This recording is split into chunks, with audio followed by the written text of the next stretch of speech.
السلام علیکم، live with عادل شاہزیب کے ساتھ میں ہوں آپ کا میزبان۔ بنگلہ دیش کئی ہفتوں سے سرکاری ملازمتوں کے لیے کوٹا سسٹم کے خلاف ہونے والے شدید مظاہروں اور پرتشدد احتجاج کے نتیجے میں سینکڑوں افراد کی ہلاکت نے بالآخر 15 برس بلا شرکت غیر ڈھاکہ پر حکمرانی کرنے والی لیڈر شیخ حسینہ واجد کا اقتدار آج ایک ہی جھٹکے میں ختم کر ڈالا۔ وہ فوج کے کہنے پر مستعفی ہو کر انڈیا فرار ہو چکی ہیں۔ بنگلہ دیش میں جاری حکومت مخالف مظاہروں میں جھڑپوں کے دوران مرنے والوں کی مجموعی تعداد 300 سے تجاوز کر چکی ہے۔ ایسے میں دارالحکومت ڈھاکہ سمیت کئی شہروں میں احتجاجی مظاہرین نے اس نظام کے خلاف جو مخالفین ہیں اس کے اور برسر اقتدار عوامی لیگ کے جو اسٹوڈنٹ ہیں ان کے درمیان خونریز جھڑپیں ہوئیں۔ اس دوران لاٹھیوں، گولیوں، اینٹوں کا استعمال ہوا۔ پولیس کی جانب سے آنسو گیس برسائی گئی، ربڑ کی گولیاں چلائی گئی، جس کی وجہ سے سینکڑوں افراد نہ صرف ہلاک ہوئے بلکہ شدید زخمی بھی ہوئے۔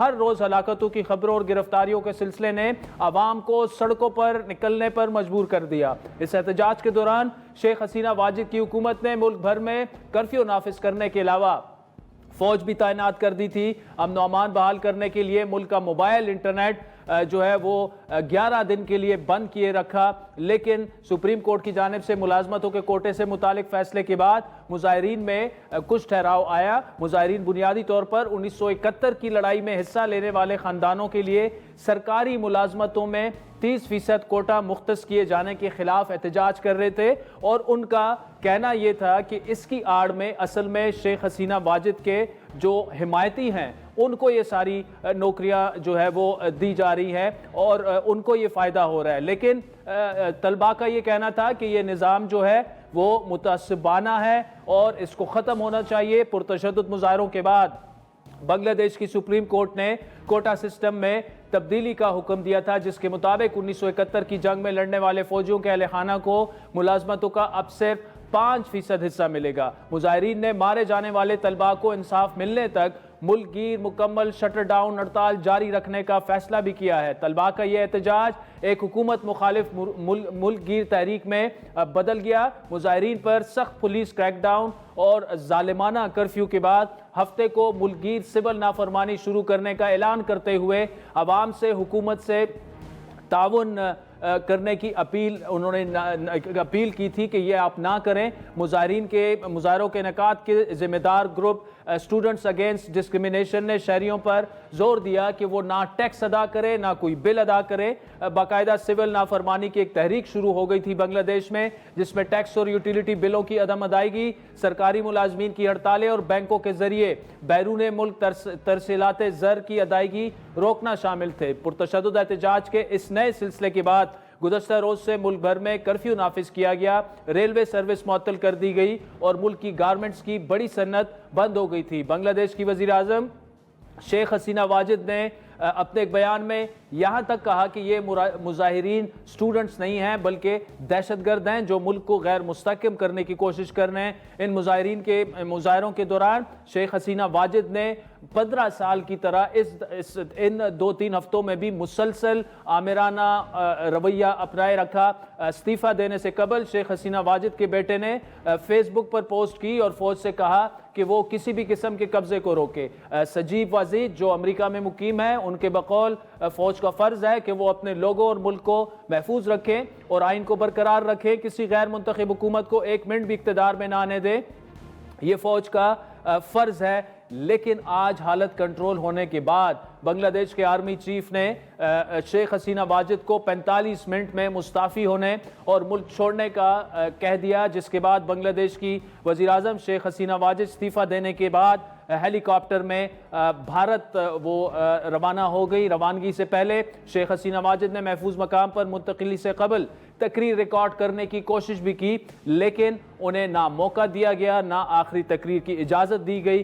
شیخ حسینہ واجد کے مستعفی ہونے پر بنگلہ دیش کے دارالحکومت ڈھاکہ کی سڑکوں پر مظاہرین جشن مناتے نظر آئے۔ مختلف ویڈیوز میں یہ دیکھا جا سکتا ہے کہ مظاہرین فتح کے نعرے لگاتے ہوئے وزیر اعظم ہاؤس میں داخل ہوئے، جہاں انہوں نے توڑ پھوڑ بھی کی، سامان بھی اٹھا کر لے گئے۔